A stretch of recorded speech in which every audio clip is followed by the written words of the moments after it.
and I will record myself just in case.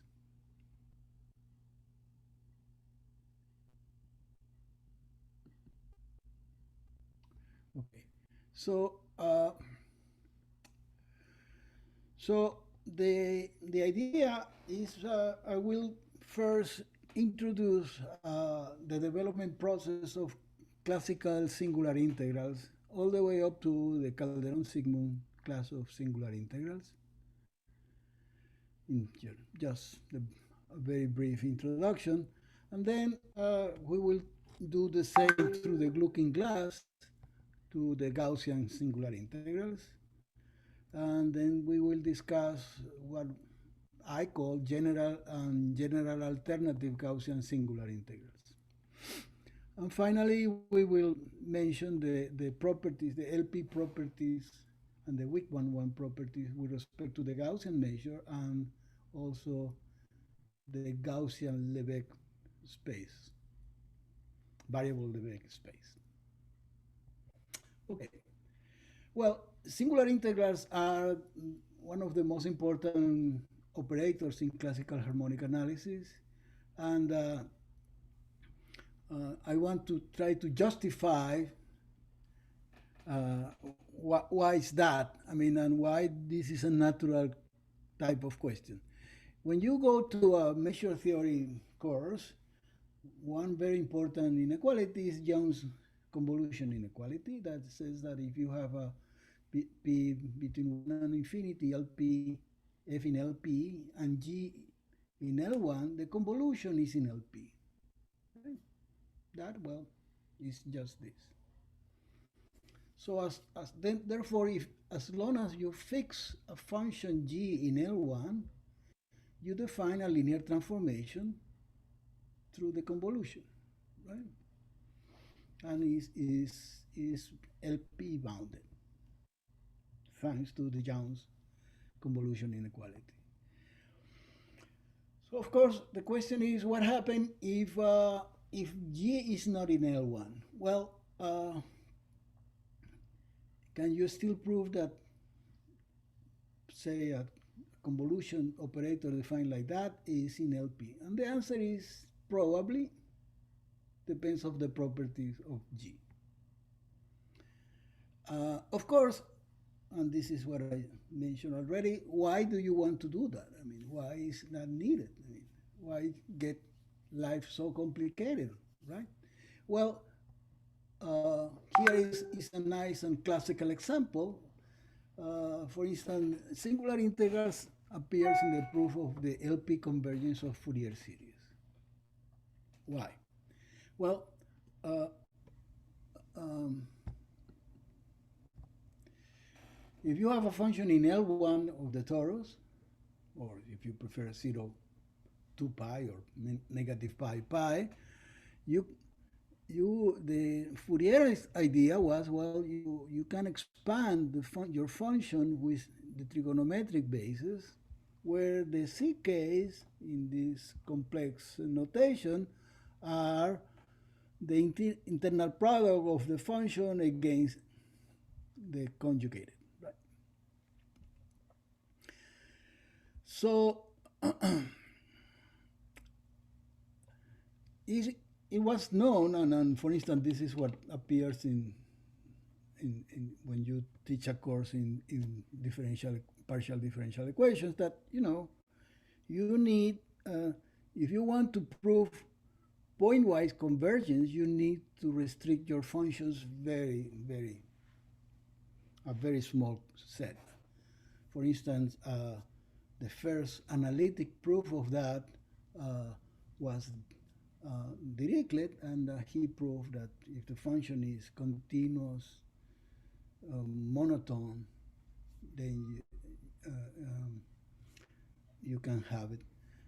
In the standard books these days, I mean, you ask that function is continuous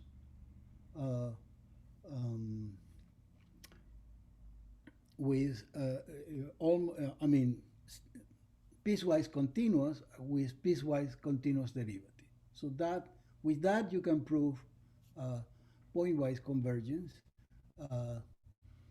And well, of course, in the point that there is discontinuity, well, then it will converge to the average of the jump.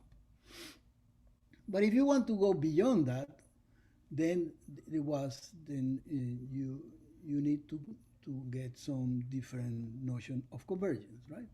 So of course we need to prove, for instance, we are talking about a series, so yes, you need to consider partial sum of the series and try to see in some sense what that converges. So the natural extension was to see if converging LP. The case P equal 2 was actually the first one, and what you do is you prove that the trigonometric system is orthogonal and complete in L2, and then you apply the Hilbert space theory, with that give you the convergence immediately. But I mean, if you say it like that, actually it's the other way around. The whole Hilbert space theory developed from this problem, right? And of course, if P is not equal to 2, it's a much harder problem because, yes, you are changing from Hilbert space to Banach space.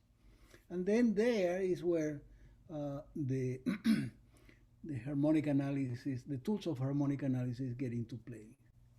So a very beautiful representation, which has been a paradigmatic one, is that, well, the partial sum can be written as an integral representation. Just you take, in order to get that, you take here, oh, come on. You replace CK by its definition, and then you interchange the integral with the sum. There is no problem because it's a finite sum, and then doing some nice, clever computation, then you can get to this thing. And another clever computation, you see that this kernel is what is called the Dirichlet kernel, can be written in this form. When you see this immediately, see that, I mean, this kernel oscillates, has certain localization property, but is positive and negative, and that is probably one of the worst disadvantage of that. So fortunately or unfortunately, the Dirichlet kernel do not have nice properties, and that is what makes the problem hard.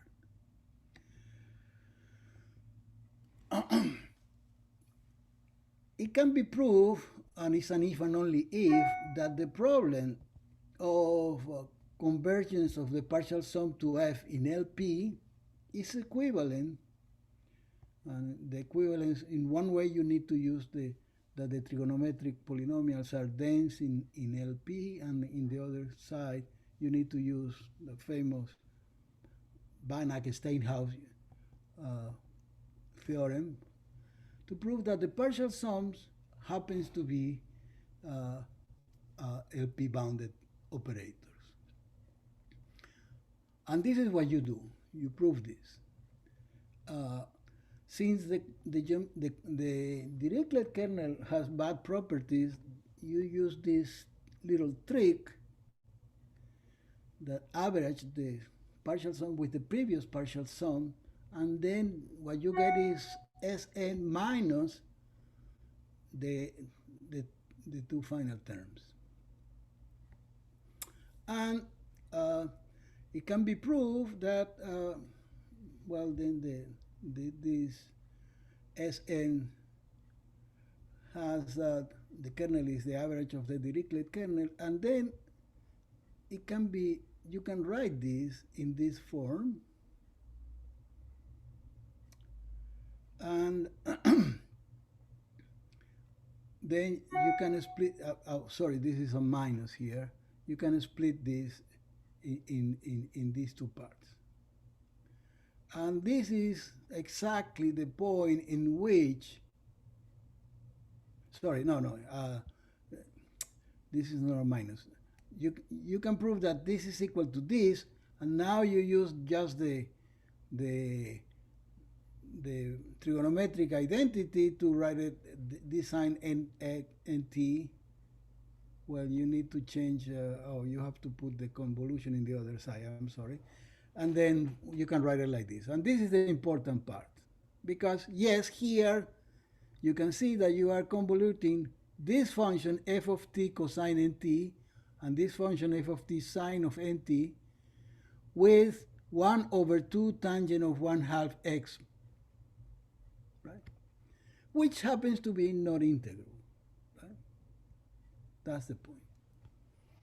And so it's exactly there that you need to study this operation.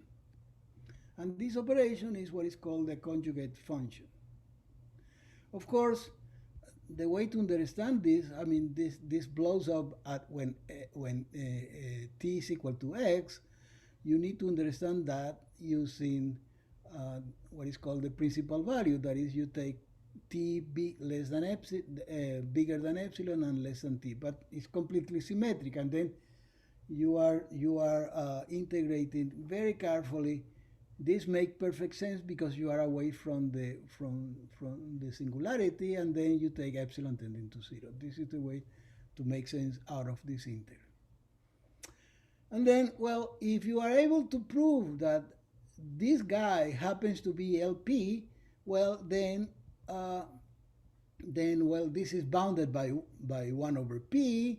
Then you take the norm of this, and that then will be bounded by the norm of f times cosine, the norm LP, but cosine is less than 1. That is controlled by the norm of FP, or the norm of f, and similarly here.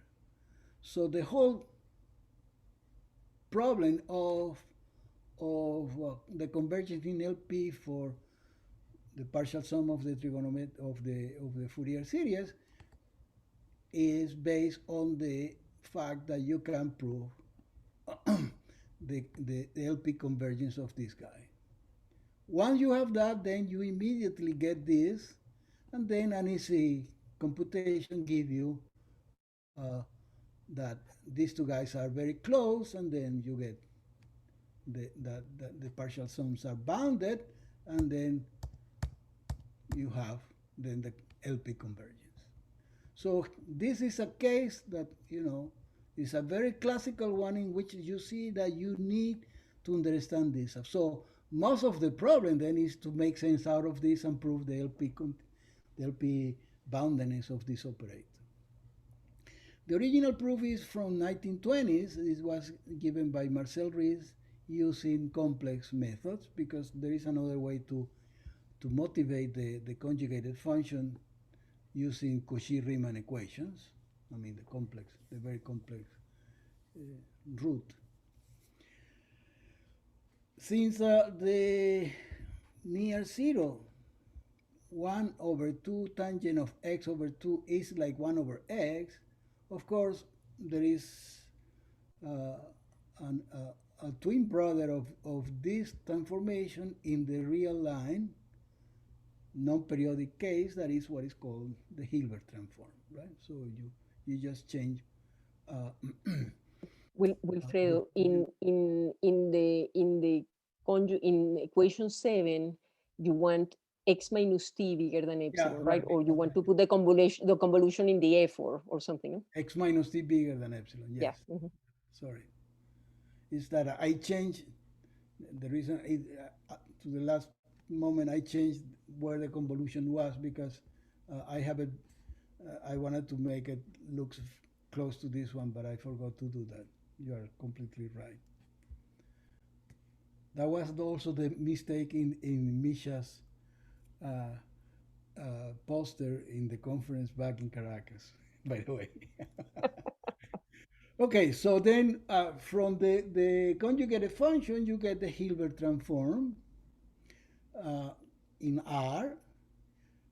And then if you go to RD, well, you get the Ries transform. That looks like this one. The Ries transform, which is in honor of Marcel Ries. When you take Fourier transform of the Ries transform, you get that is a multiplier, and this is the multiplier term. And from there you can see that then the Ries transform is the partial derivative with respect to xj. The j Ries transform is the partial derivative with respect to the negative Laplacian, the inverse of the square root of the negative Laplacian. Okay. And then, and from there, then you go a little higher. Then you say, well, I can take convolutions with anything of this form where this guy is defining the unit sphere in RD, the SD minus 1, that the integral over the surface is equal to 0.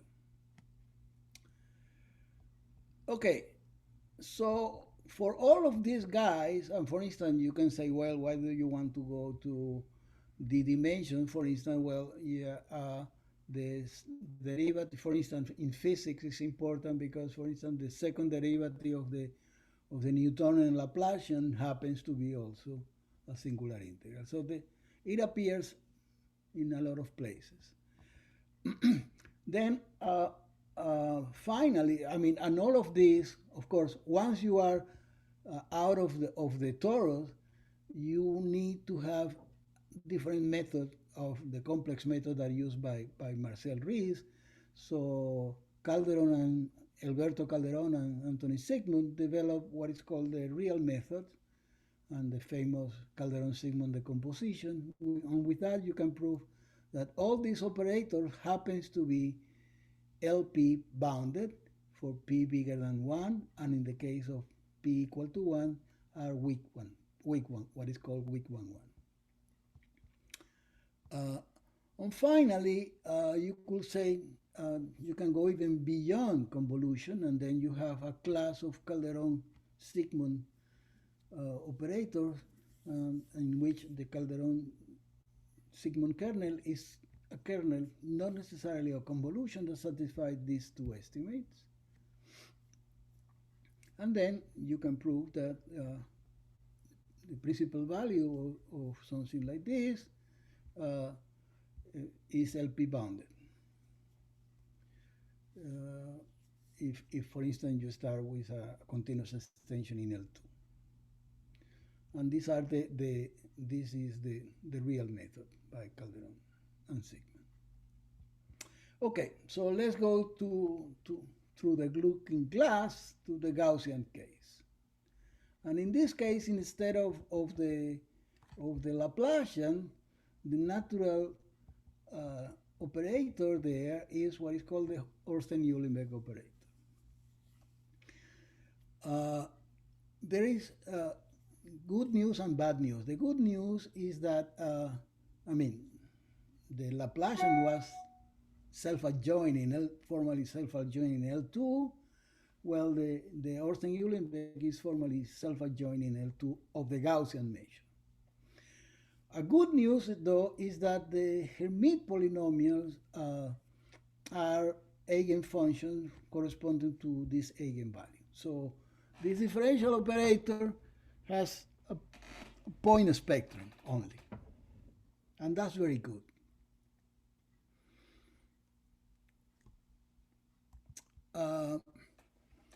So, as I already said, is self-adjoint, and so then this is the symmetric Laplacian in the Gaussian context.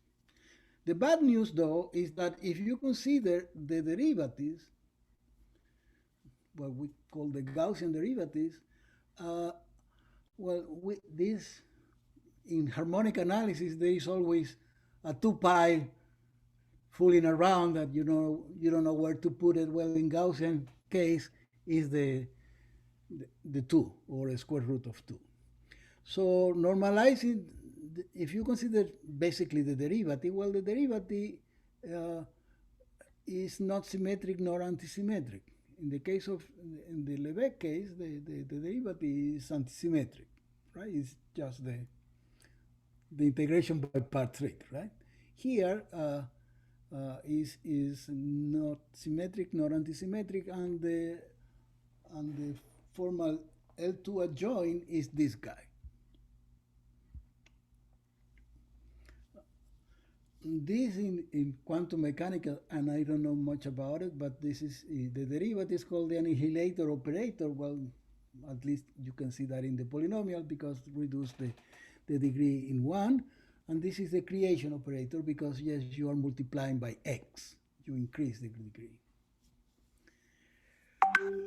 Okay, then you can write the minus the Orten-Uhlenbeck operator as the sum in each variable of the derivative of the adjoint times the derivative,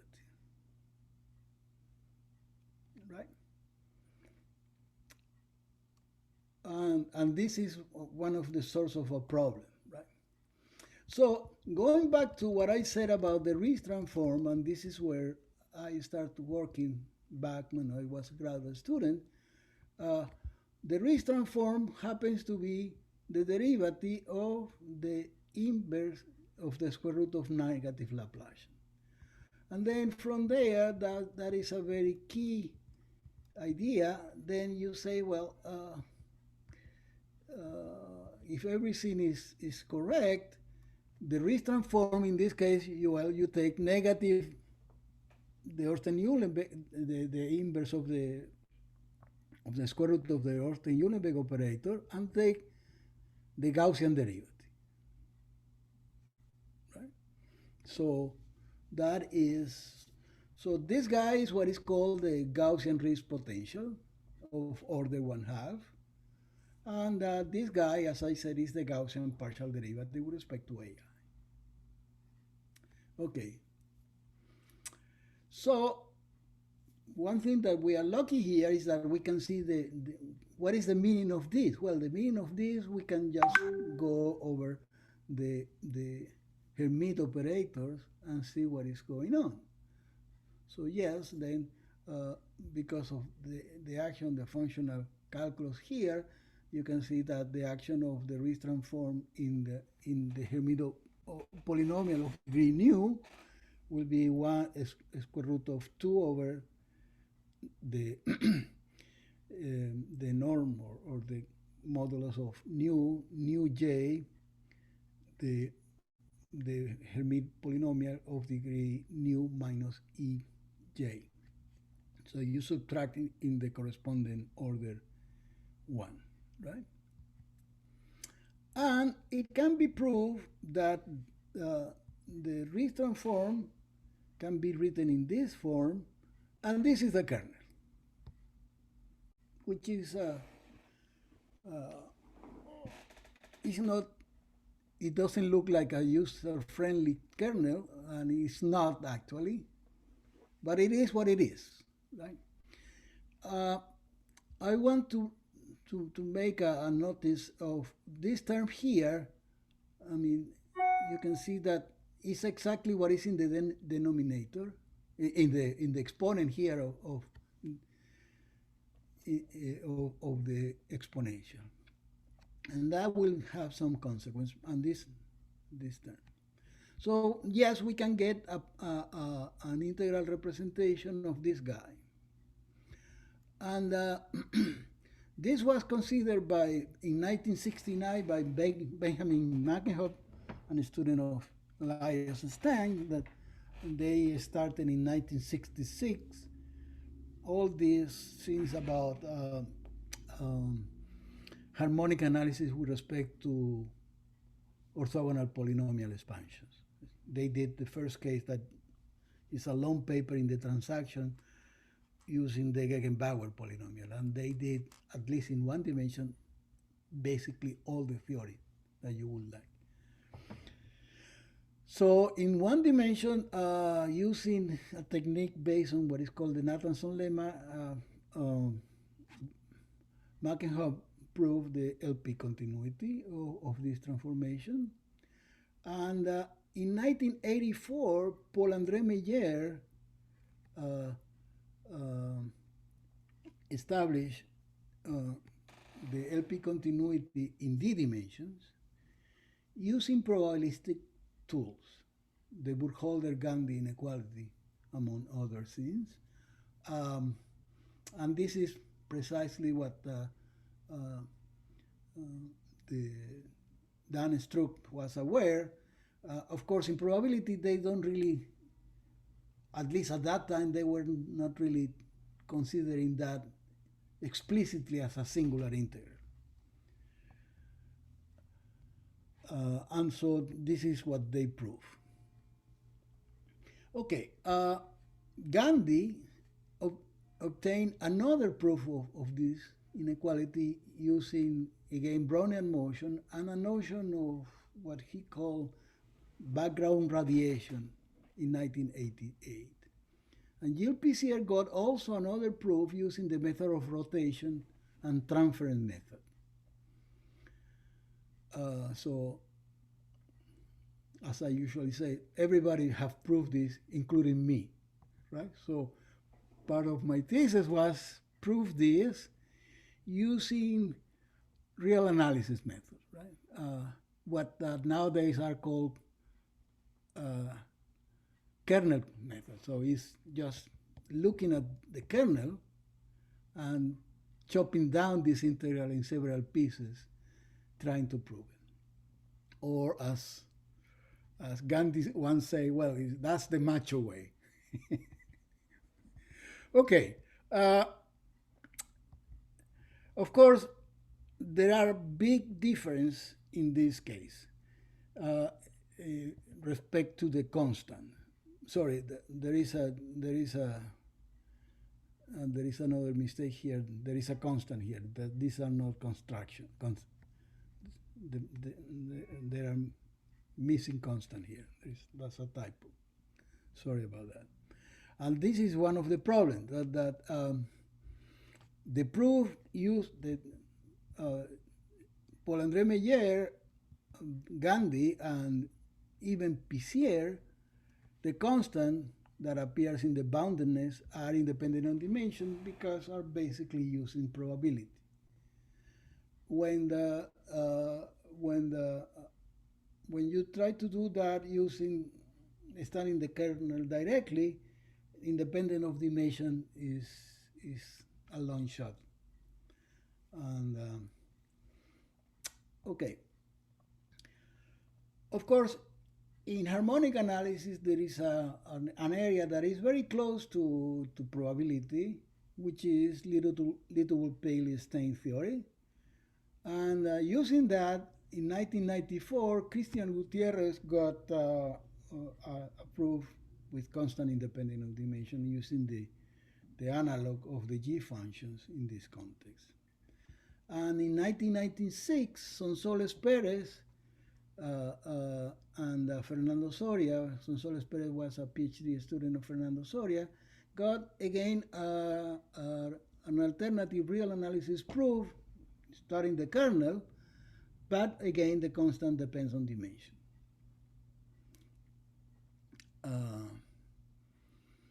But nowadays I will say that Sonsoles Perez method using kernel techniques is probably the best written. It's not easy anyway. None of the proofs are easy, but Sonsoles proof it has a nice route that has been followed by a lot of people afterwards. So with respect to p equal 1, Mackenhop proved already in the same paper that is the Hilbert transform is weak 1. That means this, that the measure, the Gaussian measure of the point in which the Hilbert transform is bigger than lambda is controlled by 1 over lambda, the norm of F1. That's the weak 1 inequality. Roberto Escoto, was also a PhD student that came after me, right after me with Jim Fabe, got the weak one for the Riesz transform in general. Um, and the method that he used was based on a method developed by Peter Shulgren. Um, so he proved this uh, in his PhD thesis. And then Sonsoles also obtained an alternative proof for this using completely different methods, more geometric method. Okay, when you go to higher order, well, again, I say that the motivation for the Riesz transform was this one. So if you want higher order, well, you need to take a higher order Riesz potential and a higher order derivative. So in that case, yes, you take a derivative of order beta and take the Riesz potential of order modulus of beta over 2. Again, you can see the action over the Hermite polynomials explicitly. And yes, if this is order beta, since you are taking beta derivatives, well, then the polynomial will go down in order exactly that, and then you have this term. And this representation, we studied these representations, I will talk about that later, give a nice proof of this. Okay, so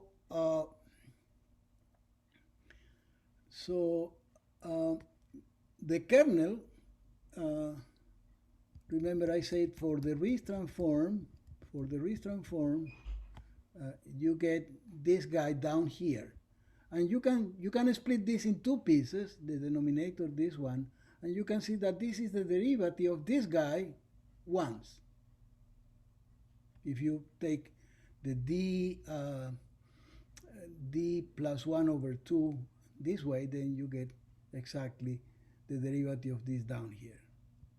And then, yes, what I realized back then is that, yes, when you try to do the kernel, this is the kernel that you get, in which you are taking beta derivatives of the exponential.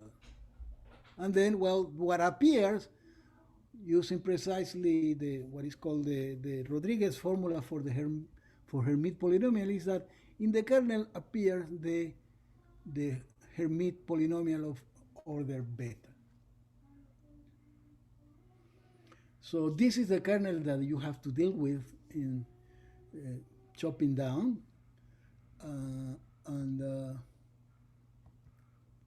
and yes, it can be proved that LP boundedness of this guy. So for higher order Riesz transform, I gave in my thesis the first analytic proof.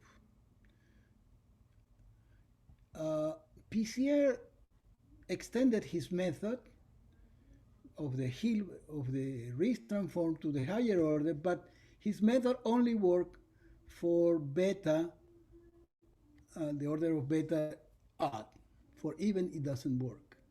But as I said, the advantage of PCR method was that the constant was independent of dimension.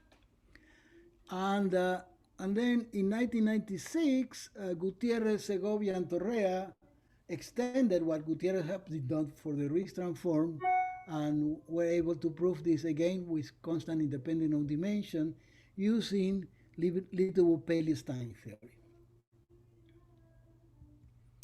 Okay, and then in 2000, Sonsoles, Perez, and Soria obtained an analytic proof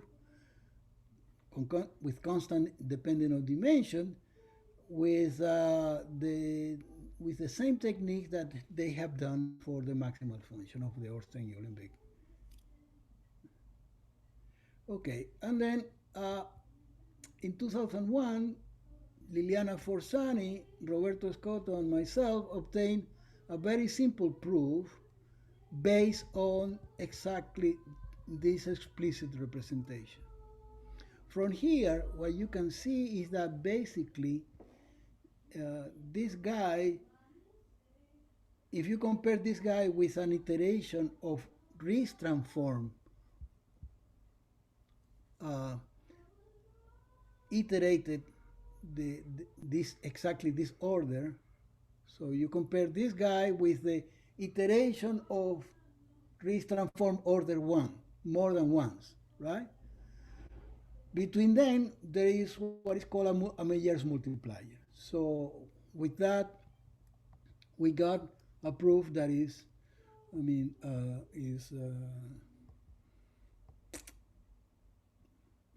probably a page or something like that, no more than that, of the of the LP continuity with constant independent on dimension. For instance, Gutierrez, Segovia, and Torrea is a paper that is almost 40 pages to prove it. Of course, they need to develop the Littlewood-Paley-Stein theory, the higher order G functions, in order to be able to handle that. But I remember I was in, well, Cristina has been in Escorial. Uh, I mentioned to Segovia about our alternative proof that was a very short proof, and Jose Luis Torrea got very upset with me, and he didn't want to accept that that was possible to prove it directly using Meyer's multiplier. Well, then immediately you ask, well, what happened with the weak one boundedness of the Riesz transform, higher order Riesz transform? And that is a huge surprise. Because in 1998, Liliana Forzani and Roberto Scotto proved that, yes, the order 2 are weak 1, but order bigger than 3, even in one dimension, are not weak 1, which is completely out of the chart. I mean, that is not expected at all. And then in 1999, Garcia Cuerva, Pepe Garcia Cuerva, Maucheri, Sjogren, and Torrea obtained the same result for D equal bigger than 1. Even some think that there are some holes in the proof, but and then finally, in Sonsoles also gave an alternative proof for the kernel of order 2, and the impossibility for kernel with order bigger than 2. Okay, now, well, I am almost done. Okay, but I need to rush. So remember, the higher order Riesz transform, you have here the Hermite polynomial of the corresponding order, right? So already in my thesis, we say, well, if instead of this guy you have, well, it's trivial. If you have a polynomial, well, the Hermite polynomial is an algebraic basis of the polynomials. You can do that, and even you can extend it to functions that has that grows no faster than polynomial. That was we didn't do much of the detail in that case. I was already exhausted with the thesis, but there was this hint that because I mean, at that point, what we want is to characterize: is there a family of singular integrals in the Gaussian case, as there is the Calderon-Sigmund family in the classical case? So the first hint was given by me, and then Sonsones Perez introduced a much larger class following the same idea. That is, you consider a function that has integral 0, a C1 function, and such that the function and the gradient of the function do not grow faster than this bound, which is exactly, I mean, remember, we are integrating against the Gaussian measure, and this is telling you that you will not cancel the action of the Gaussian measure. And then, well, if you define the same idea as before, but instead of having here the the the the Hermite polynomial, you have this function. Can you prove LP boundedness? And the answer is yes. The answer is yes. So you need to deal with this kernel and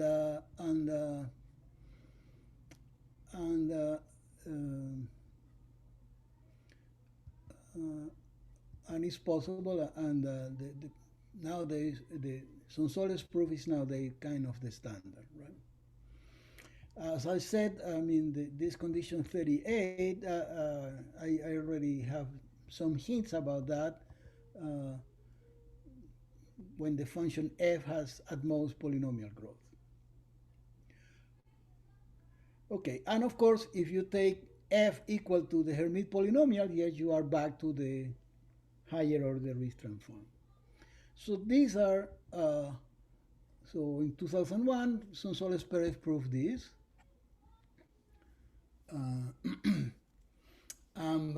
Of course, we already know that the weak 1-1 are not good in general, so she also proved under certain condition on F that the TF is not weak 1-1. Well, you know, there has been this development of Lebesgue variable spaces where the exponent is not a fixed but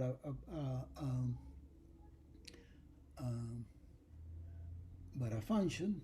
So the function has to have certain regularity. And in 2017, Stefania Dalmaso and Roberto Scotto proved the LP variable boundedness of these guys. And of course, they were forced to introduce a regularity condition over P that is not of the standard ones in the theory, in the Lebesgue case, that fit exactly for the Gaussian case. The scheme, though, of their proof was based on the Sonsoles Perez proof of this inequality. All this proof, it started, and I remember it started in my thesis that, you know, you have to treat your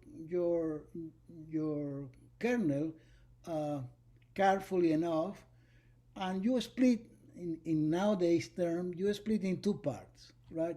Local and global part. The local part is near zero, so you take a bounded region there, and of course in the bounded region you can control the Gaussian measure.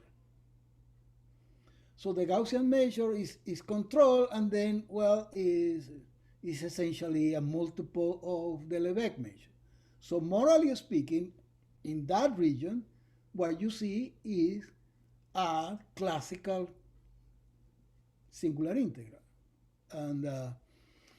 And so then that is supposed the hard part. In this case, it's not hard, because then in the local part, you just bound by as you know from the classical theory. The whole problem is the global part. It's a positive operator, but it's always a mess to try to control it in any of the proof. Now, let me go back and say that all this started saying, okay, we have that the Ornstein-Uhlenbeck operator,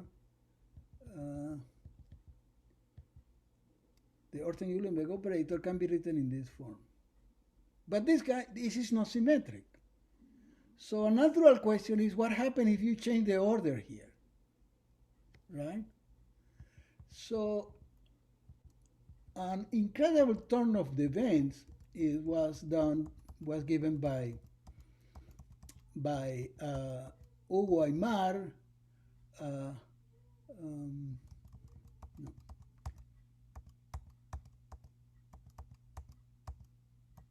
Hugo Aymar, Liliana Forzani, and Scotto, that proved that changing the order, right, and considering the operator represented with the opposite order, that's what we call L bar, and taking not the derivative but the adjoint of the derivative, you get other Riesz transforms. That I call it alternative Riesz transform. Okay, and uh, and then of course the higher order will be the same. Well, taking the higher order, the adjoint higher order derivative, and then the Riesz transform of order, the corresponding order, right? Okay, so in that case, this operator happens to be a lot nicer. You can get the kernel of it too, is here. See, we are still talking about higher order Riesz transform, and you can see that you have this guy here. And then they prove that the LP bounded, and yes, this can be done, for instance, using Paul Andre Meyer multiplier, the idea that Liliana, Roberto, and myself did for the usual case. But the amazing thing is that these alternative Riesz transform are always weak 1-1.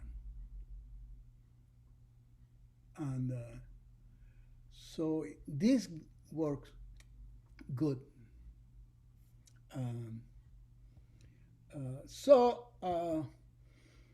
Then, of course, the natural step that we did recently is that, well, there should be some alternative generalized Riesz transform that is the same idea, singular integral. That is, if you change this guy by f, what can you say? Well, yes, you can. If f have the same conditions as before, f is equal, the integral of f is 0, and f and the gradient of f do not grow faster than this guy, you can prove that what we call the generalized alternative Gaussian integrals are LP bounded. We proved that, like I think there was 2 years ago. We also proved that they are weak 1-1 with respect to the Gaussian measure. And more recently, and that is a paper that has been has a very bad luck.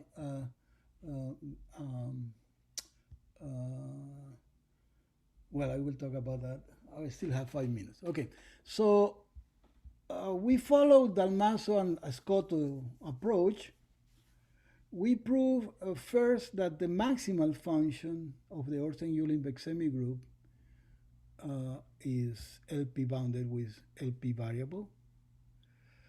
But unfortunately, in the classical case, the Orsen-Uhlenbeck semigroup is a semigroup of construction. You cannot get that from this method, unfortunately, and we don't know, for instance, if it's not contractive, much less you can say anything about hypercontractive. And then we prove, following also Dalmaso and Scotto, we prove the LP variable alternative singular integral with the same condition of regularity introduced by Dalmaso and Scotto for the exponent P. Recently, I have we sent it to a journal, and it was rejected because it has an overlap of 17% with Dalmaso and Scotto. Of course, the introduction and all the framework for the LP variable Lebesgue spaces is the same. That's the 17%. But the editor didn't move. I mean, it is an misuse and abuse of, of, of the of the software. But we have not been able to publish this last result. The previous result, this was published already in 2020, but the other one is still going around. Okay, so these are the reference, so it's perfect. So this is the famous Aymar, Forsani, and Scotto that gave this different uh, um, Gaussian transform. This is the Scotto and Dalmaso paper in the invariable Lebesgue spaces, and this is the paper by Scotto, Fapes, and Gutierrez. That's a long. I don't want to talk about it, but about the weak 1-1 of the first order RIS, and this is the original paper by Mackenhoff. That Mackenhoff is an incredible mathematician. He did not only the Hermite case, but also the Laguerre case in the same paper, which is out of this world. And so this is the paper of the alternative one, is in this Journal of Stochastic Analysis. This is, well, submitted for publication, I don't know when, again. And this is the paper by Sonsoles that is a framework. The rest is and if you want to learn more, well, thank you for your attention. If you want to learn more, here is a book. Okay. Thank you, Wilfredo, for a very, very nice talk. Let's see, do we have questions?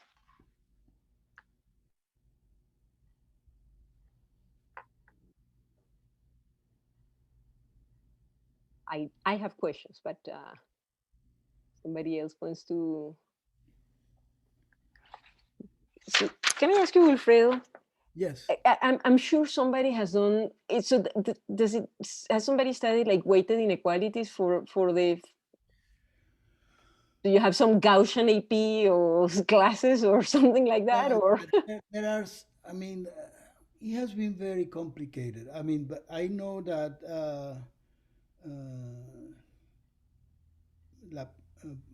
Paul Arbure and Scotto, and I think Beatriz Viviani has some computations about weights, but it's not nice, and it's not a nice theory though. I mean, it's not. And how about sparse domination of some sort? Never heard. I mean, I'm pretty sure the crowd in Argentina is thinking on, but I don't know. Maybe it's yeah.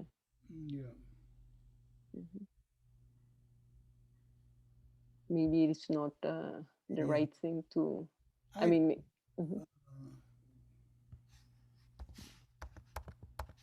Yeah, I don't know. Yeah.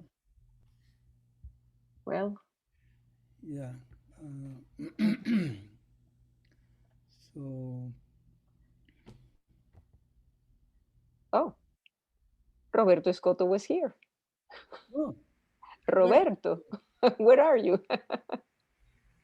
Hello. Hi. I'm in Santa Fe.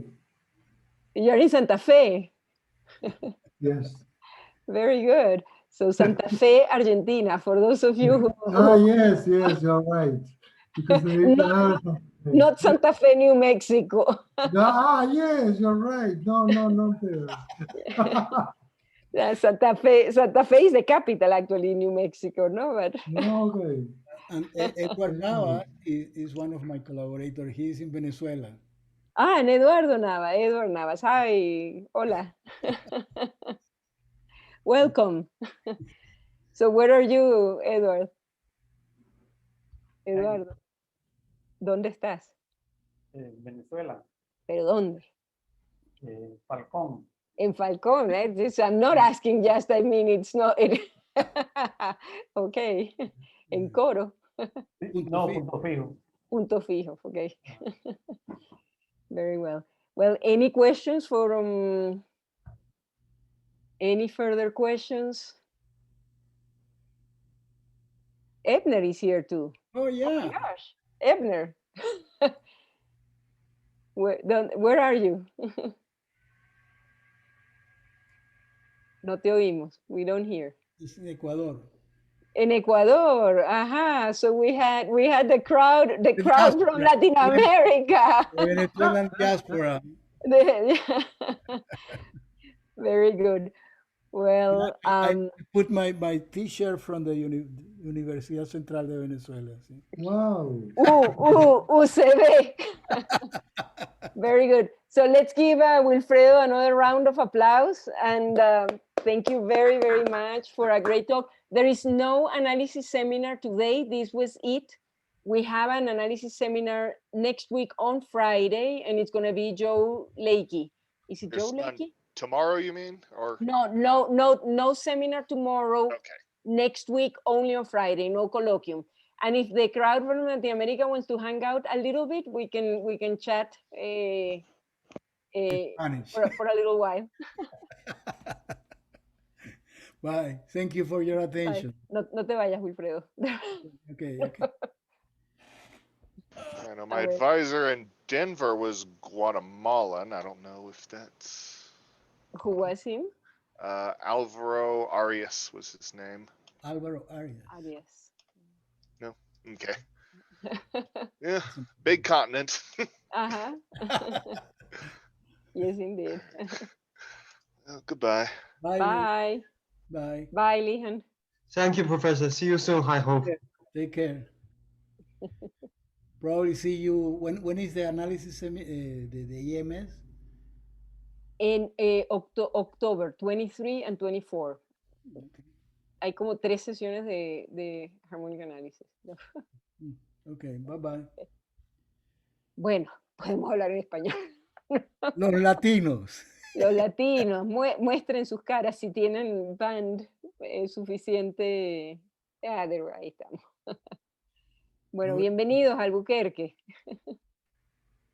¿Se hablaste, Wilfredo? Gracias. ¿Cómo? ¿Ya diste la charla o empieza ahora? No, ya la dio. Pero la estamos grabando. Ya, pero la grabamos. Así, déjame opción, pero se las mando luego. O se la mando a Wilfredo y Wilfredo se las manda. Ustedes acaban de entrar pensando que la charla era ahora. Sí. Oh, Los tres. Estaban con el horario de Wilfredo, probablemente, ¿no? Yo me iba a conectar a las 4:30, pero cuando vuelvo a ver el mensaje, decía 5:30 Chicago, entonces le dije a Eduardo, no, falta 1 hora todavía. A mí me pasó lo mismo. Ay, creo que fue mi culpa. Porque, claro, decía 5:30 y a Argentina hay 2 horas adelantadas. Ay. Sí. Claro, es que esto es Mountain Time, era la hora de, bueno, no sé qué hora, ¿qué hora diste tú, Wilfredo? No, yo dije 4:30 Mountain Time. Pero era 3:30 Mountain Time. Bueno, me lo perdí.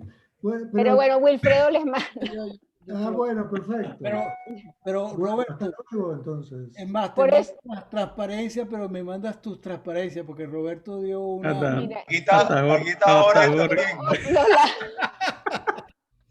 Sí, te mando la charla. Okay. Wilfredo les mandó la hora equivocada, acaba de terminar. Sí. A ver, Jorge, ¿de dónde viene? Jorge viene de Barquisimeto. De Venezuela. Bueno, ajá. Barquisimeto. De Barquisimeto. Ebner también es de Barquisimeto. Bueno, Edward también. No, También. sí. Pero ¿quién es el que está en punto fijo en Falcón? Yo. Tú estás en Falcón. Y Ajá. Ebner, ¿tú dónde estás? Yo estoy en Guayaquil. En Ecuador, dijiste, en Guayaquil, Sí. ok. Pero, ok. Jorge sí está en Barquisimeto En todavía. Barquisimeto, ya. Sí. Bueno, Wilfredo les mandará la grabación cuando Zoom me la mande a mí. Oye, todavía está grabando. Y si yo pensé que la había parado. Espera. Sí. Ah, es que tú estás grabando, Wilfredo. No, ¿cómo es la cosa?